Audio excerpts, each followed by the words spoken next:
Hi all, welcome to OET speaking class. Today we can discuss an OET role play. Sitting surgical ward. A young man is due for discharge today. He had gone for appendectomy 7 days ago. However, he complained of wound pain. When you ask the nurse in charge of this case, are telling that he is fit for discharge. Meanwhile, the patient requested some strong painkillers. Task: inform him of the discharge despite the pain he has. Reassure him and tell him that it's a normal healing process. Assess the pain level of the patient. Provide other alternatives to reduce his pain like adjusting the bed to make position change, etc. Introduce him to some supportive groups if he is agreeable. Here, the setting is a hospital ward and patient is due for discharge. So we can ask the name of patient during our preparation time. We can ask, how may I address you during our conversation. Here the name is Mr. John. So we can start our conversation by saying, good morning Mr. John. Then the patient will greet you, good morning. Then we can continue by saying, my name is Sarah. I am your nurse today. How are you doing, Mr. John? If he says, Sister, I am good. At that time, we can reply like this, Mr. John, I have a good news for you. Your doctor has decided to discharge you and I am here to explain about discharge plan. Sometimes the patient may tell you like, Sister, I am not good. I am having pain. That time, we need to reassure the patient and assess the pain and continue the conversation according to that. Here the patient has already told you he is good. So we can tell him like that. Mr. John, I have good news for you. Your doctor has decided to discharge you and I am here to explain about discharge plan. In that way we can continue the conversation. Or you can say, Mr. John, you are scheduled to be discharged today. So I am here to explain about discharge instruction. Is that okay? At that time, as per the interlocutor's card, he may reply like, Sister, I don't want discharge. I really wanted to stay in the hospital. At that time, we can ask the reason for that. We can say like this, Mr. John, what's bothering you? Or you can ask, Mr. John, may I know the reason for the refusal of discharge?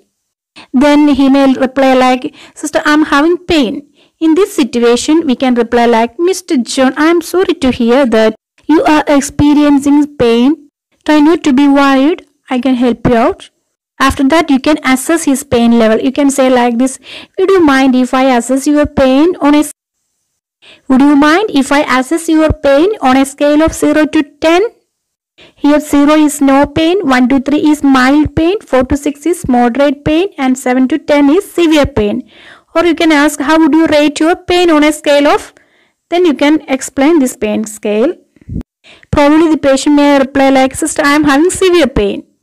At that time, you can reply like, Mr. John, I need to really understand what you are saying. Mr. John, I have given you medicine in the morning. Have you taken that? And you can say, it's good medicine for your condition and your pain will be relieved after some time. At that time, probably the patient may reply like, Sister, I don't think that medicine is effective. I need strong painkillers. Then we need to reassure the patient as per our task. We can say like this, I know, Mr. John, this must be difficult to cope with this situation. Try not to be worried. You know, Mr. John, in your case, the healing process is normal. Anyway, we have given pain medication for you so that your pain will get resolved.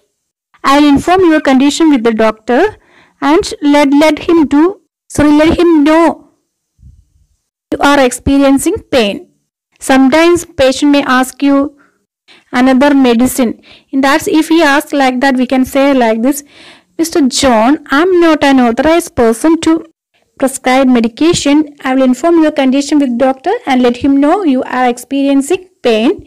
He will check with that. Is that okay?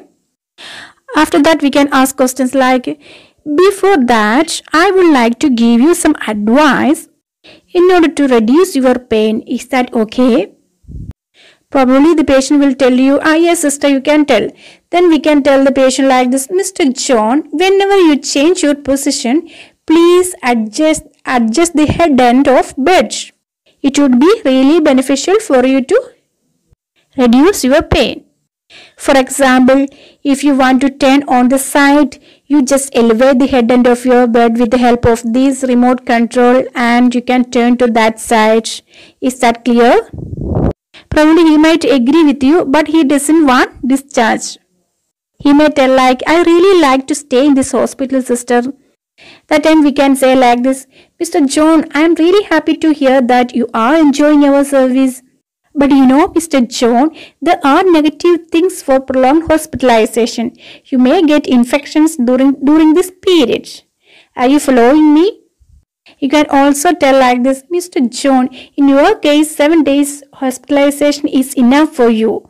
Doctor has assessed you and now you are fit for discharge. Can I proceed with discharge procedures? Sometimes the patient may agree with you.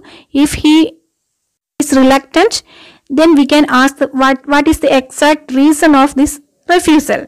We can say like this, Mr. John, is there anybody else in your family to look after you?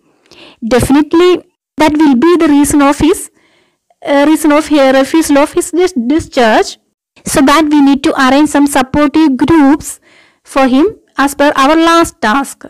Here he may tell you like, sister, nobody is there to look after me. Then we can reply like this, don't worry Mr. John, we will arrange support services from here. Is that okay? We will assign a home care nurse to help you with all daily activities along with household works and shopping so that you can take adequate rest. Is that okay? Then he will agree with you. Then you can wind up your conversation by saying, do you have any other concerns? If the patient has no other concerns, we can tell like this, I hope I have cleared all your concerns. If you need any more help, just press the buzzer. I will make arrangements for your discharge and I will be back soon. Thank you, Mr. John. In this way, you can end your conversation. Please subscribe my channel for more videos and don't forget to enable bell icon. Thank you all. See you next time with another video.